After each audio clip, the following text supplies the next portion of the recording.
അനുദിന വിശുദ്ധർ മാർച്ച് 16. വിശുദ്ധ ഹെറിബർട്ട്. പ്യോംസിലെ രാജാവായിരുന്ന ഉഹോയുടെ മകനായിരുന്നു വിശുദ്ധ ഹെറിബർട്ട്. പ്യോംസിലെ കത്തീഡ്രൽ വിദ്യാലയത്തിലും ഫ്രാൻസിലെ റൊണയിലുമുള്ള ബെനഡിക്റ്റിയൻ ഗോൾസെ ആശ്രമത്തിലുമായിട്ടായിരുന്നു വിശുദ്ധൻ തന്റെ വിദ്യാഭ്യാസം പൂർത്തിയാക്കിയത്. 994 വിശുദ്ധൻ പുരോഹിത പട്ടം സ്വീകരിച്ചു. പിന്നീട് കത്തീഡ്രലിലെ അധികാരിയായി അദ്ദേഹം പ്യോംസിൽ തിരിച്ചെത്തി. 1002 ജനുവരി 23 ഓട്ടോ മരിക്കുന്നവരെ വിശുദ്ധൻ ഈ പദവിയിൽ തുടർന്നു. ഡിയോഡോസിലെ ആശ്രമം വിശുദ്ധനാണ് പണികഴിപ്പിച്ചത്. നിരവധി അത്ഭുത പ്രവർത്തനങ്ങളും വിശുദ്ധന്റെ പേരിലുണ്ട്. അക്കാലങ്ങളിലുണ്ടായ കഠിനമായ വരൾച്ചയെ തടഞ്ഞത് വിശുദ്ധന്റെ അത്ഭുത പ്രവർത്തനങ്ങൾ ഒന്നാണ്. അതിനാലാണ് ഇന്ന് നാം വരൾച്ചയുടെ നാളുകളിൽ മഴയ്ക്ക് വേണ്ടി വിശുദ്ധന്റെ നാമം വിളിച്ചപേക്ഷിക്കുന്നത്.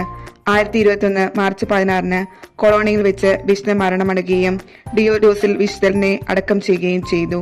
അദ്ദേഹത്തിന്റെ ജീവിതകാലത്ത് തന്നെ വിശുദ്ധനായി വണങ്ങി വന്നിരുന്നു. 1074 വിശുദ്ധ ഗ്രിഗറി 7 പാപ്പ ഹെറിബർട്ടിനെ വിശുദ്ധനായി പ്രഖ്യാപിച്ചു.